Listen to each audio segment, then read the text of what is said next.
J'ai voulu monter le PC de stream le moins cher possible en me fournissant exclusivement sur Amazon. Et au final, j'ai même fait un setup complet avec clavier, souris sans fil et écran, le tout pour 700 € en incluant le PC qui aura coûté lui seulement 600 €. Donc je vais détailler les composants, je vous montrerai rapidement le montage et les réglages pour le stream. Et pour fêter les 50 000 abonnés sur la chaîne, je vous ferai gagner ce setup. Regardez bien la vidéo jusqu'au bout. En fait, il manque juste une petite carte d'acquisition trouvable à 20 ou 30 €, mais en l'état, ce PC permet de faire des streams giga propres et cerise sur le gâteau, il pourra encoder en AV1, donc il est même paré pour l'avenir sur Twitch, ou pour le présent sur YouTube, puisqu'on peut déjà stream sur YouTube en AV1. Bref, je vais vous présenter la bête et ensuite je vous montrerai les résultats des tests que j'ai fait pour le streaming en X264, en AV1, séparément et en simultané, vous allez voir, c'est fou. Alors pour le choix des composants, je me suis fixé une seule contrainte, aller au moins cher. Donc j'ai traîné un petit peu sur Amazon pour récupérer tous les composants avant de procéder au montage du PC. Et voilà les pièces que j'ai retenues. Pour le processeur, j'ai retenu un AMD Ryzen 5600X, c'est donc un processeur à 6 cœurs physiques, 12 cœurs logiques, ou 12 threads, cadencé de base à 3,7 GHz, avec un turbo possible à 4,6 GHz, une fréquence qui est tenue sur 5 threads, si j'en crois les mesures effectuées par monsieur Eric Baudot du site Hardware & Co, sur un encodage en X264, donc en gros ce qui nous intéresse pour streamer aujourd'hui. À 5% près, il a les mêmes performances que le 3800X que j'avais testé dans une autre configuration de stream dans une vidéo précédente et qui était capable de tenir sans problème un encodage X264 Medium en 900p à 60 fps, donc ça devrait tenir ici, d'autant que le 3800X était loin d'être à fond durant l'encodage. Enfin, notez que la consommation du 5600X est inférieure à celle du 3800X de plus de 25% en charge sur un encodage, et inférieure d'environ 30% à celle d'un 7600X, qui est toutefois plus efficace en encodage, voilà, pour reprendre l'exemple d'un processeur encore plus récent. Donc on s'attend quand même à de bons résultats avec ce 5600X côté encodage du stream, et avec sa conso réduite, on devrait pouvoir le refroidir assez facilement. Alors pour le refroidir justement, j'ai choisi de ne pas garder le ventirad stock AMD cette fois-ci, et je l'ai remplacé par un Thermalright Assassin King 120 SE, qui a plutôt bonne presse et qui est trouvable à petit prix. Il est fourni avec un ventilateur 120 mm et sera bien plus efficace que le ventirad stock pour garder notre 5600X au frais et assurer qu'il ne chauffe pas trop durant les sessions d'encodage. En plus, il est relativement silencieux une fois que la courbe de ventilation est paramétrée dans le BIOS, donc vraiment une bonne affaire ici. Et je me suis pas pris la tête, j'ai utilisé la pâte thermique fournie que j'ai appliquée en X, pas trop épais, pour bien faire le contact entre la base du rad et la face supérieure protectrice du processeur. Pour la carte mère, j'ai choisi le modèle le moins cher que j'ai pu trouver au moment de tourner la vidéo, donc c'est une Asus Prime B450M K2 au format micro ATX. Elle ira très bien avec le 5600X qui est pas très gourmand en énergie, et son format la rend compatible avec la plupart des boîtiers moyen tour. Elle propose par ailleurs un emplacement pour un SSD au format M2 et 2 slots de RAM DDR4. On trouve aussi 6 ports USB à l'arrière avec 4 ports USB 3.0 et 2 ports USB 2.0.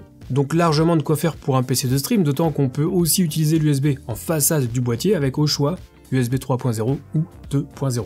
Bref, il y aura de quoi faire et on pourra brancher nos périphériques sans problème. Pour le disque système entre guillemets, j'ai choisi un SSD au format M2 du coup, et j'ai à nouveau pris le moins cher que j'ai pu trouver sur Amazon puisque c'est le but de cette vidéo. Alors forcément à ce prix-là, c'est pas le SSD qui tient le mieux ses débits sur la durée. Mais pour notre utilisation, ça conviendra quand même, et les 500 Go seront là aussi plus que suffisants pour installer Windows, OBS et éventuellement quelques autres applis comme le Stream Deck, Voicemeeter ou Discord. Aucun problème de ce côté, on pourra même faire quelques enregistrements locaux, c'est nickel. Toujours dans ma recherche des meilleurs prix sur Amazon, je suis tombé sur un kit de mémoire vive de la marque Patriot avec un kit de 2 barrettes de 8 Go pour un total donc de 16 Go.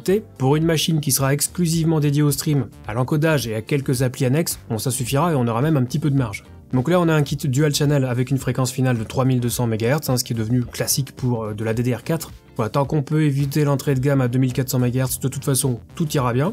Et la latence avec le CL16, c'est standard aussi sur ce type de modèle, donc on a un bon petit kit de DDR4 à moins de 40 balles, c'est vraiment pas mal du tout. Enfin pour monter la RAM, c'est difficile de se tromper puisqu'il y a un sens avec des détrompeurs présents sur les slots de la carte mère.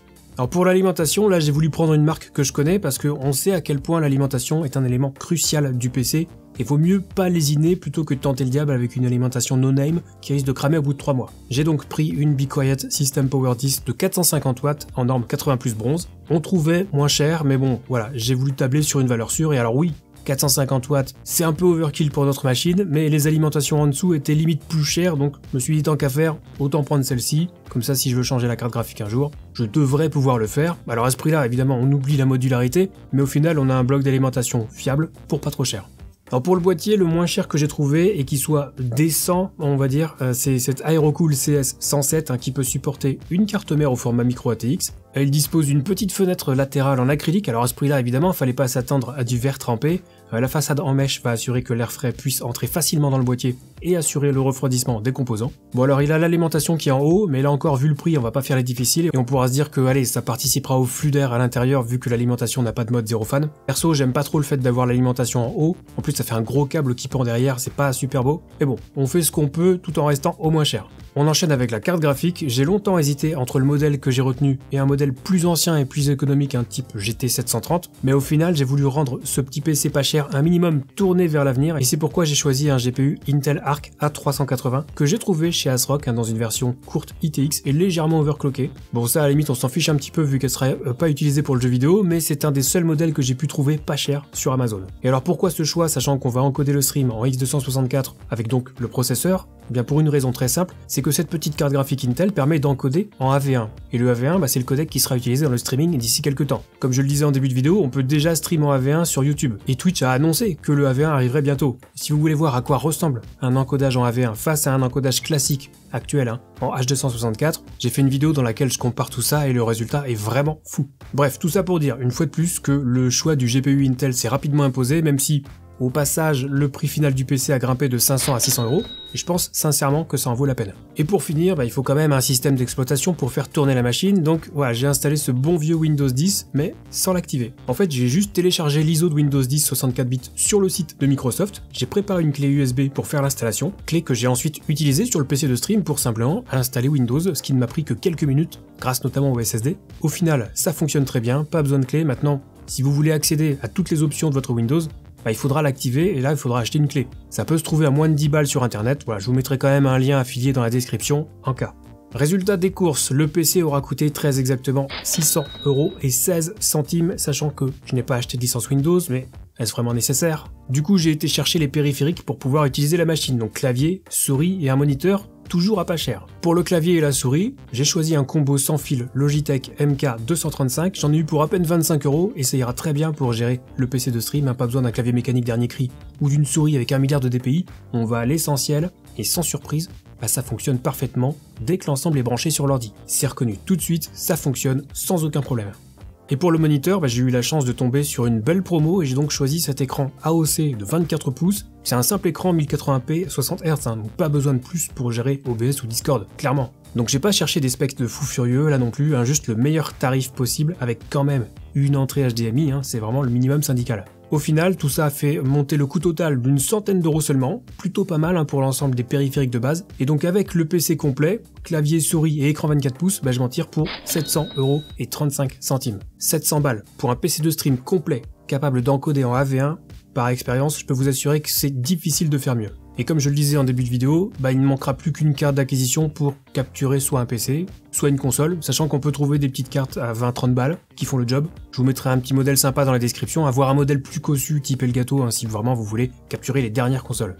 Donc maintenant que tout est monté et que Windows est installé, il reste encore une étape importante avant de pouvoir l'utiliser pour le stream, c'est la mise à jour du PC. Ça aura pris un petit peu de temps, mais j'ai fait toutes les mises à jour de Windows en veillant à bien rester sur Windows 10. Hein. OBS fonctionne très bien avec Windows 11, hein, mais étant plus familier avec le 10, je suis resté dessus, ça change pas grand chose. Ensuite, j'ai procédé à la mise à jour du BIOS de la carte mère ainsi que de tous les pilotes en allant sur les sites des différents constructeurs. Pilote graphique, pilote réseau, pilote USB, pilote audio. Absolument tout y est passé et le PC ne peut pas être plus à jour que ça. J'ai terminé en installant OBS Studio et le PC était donc prêt à gérer ses premiers streams. Après, on peut bien sûr créer entièrement nos scènes ou craquer pour un pack d'overlay chez Own.tv par exemple. Il y a un choix colossal, c'est juste la plus grosse boutique en ligne pour les streamers. Il y en a pour tous les goûts, c'est super quali, si ça vous intéresse vous trouverez mon lien dans la description. Et avec le code TomTom vous aurez 55% de réduction sur toute la boutique, profitez-en. Alors je spoil un petit peu, mais ayant eu quelques soucis avec le AV1, j'ai dû retourner sur une version plus ancienne des pilotes de la carte graphique, ce qui a résolu tous les soucis que j'ai rencontrés lors du deuxième test qu'on va voir. Alors pour le premier test, j'ai voulu simuler un stream sur Twitch dans un premier temps, parce que si je dois avoir un petit doute, c'est plutôt sur le processeur. Bon en vérité, j'ai pas vraiment de doute sur la capacité du 5600X à encoder proprement, je me suis suffisamment renseigné sur ses capacités avant de le choisir. Mais on va tester quand même, donc direction OBS, que je lance en mode admin au passage. Donc j'ai un canevas en 1080p, et pour le stream, j'ai choisi une sortie en 1080p à 60 fps, avec un bitrate vidéo à 8000 kbps par seconde. Si vous voulez savoir pourquoi, je vous renvoie vers ma vidéo sur le bitrate. J'ai ensuite réglé l'encodeur sur le X264 avec les paramètres recommandés pour Twitch et un pré-réglage médium qui va assurer une très bonne qualité vidéo. En théorie, ça devrait passer. Au pire, si je constate des saccades, je pourrais toujours modifier ce pré-réglage et passer sur du fast. Donc je valide le tout et il me reste plus qu'à lancer un stream. Au passage, après avoir connecté mon compte Twitch dans OBS, j'ai activé le mode test de bande passante, histoire de voir s'il y avait un souci réseau ou pas. Et résultat du test, tout s'est parfaitement déroulé. Le stream sur Twitch qui aura duré plus d'1 heure en X264 Medium n'a montré absolument aucune image perdue, donc je suis très content de constater que le 5100X a tenu le coup sans broncher. Également aucune perte d'image due au réseau, donc pas de problème de ce côté-là non plus. C'est une réussite totale, ce PC est donc capable d'encoder un stream 1080p 60 en X264 Medium.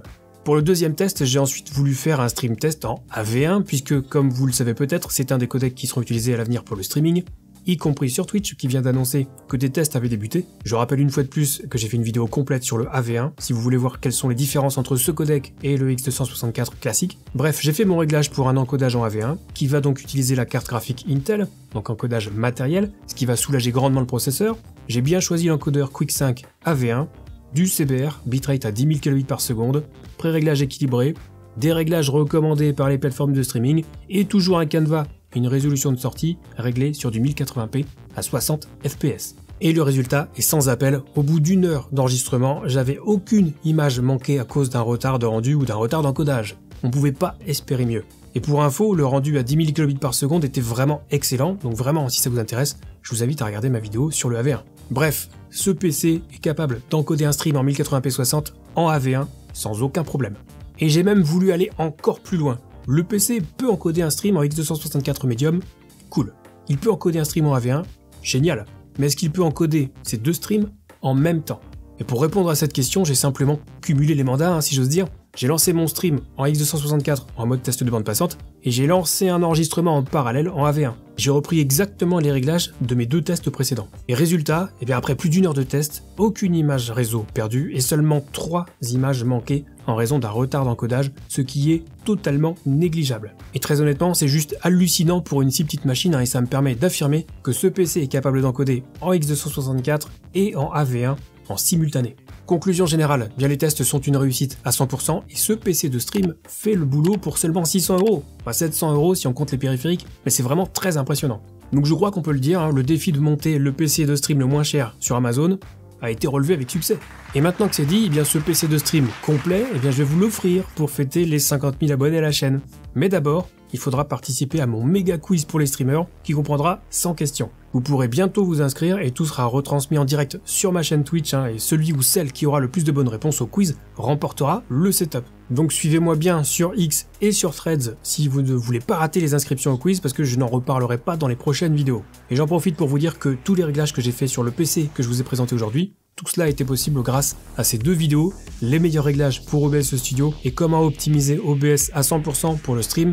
Je vous laisse avec ça, nous on se retrouve très vite pour une prochaine vidéo et d'ici là, bon stream.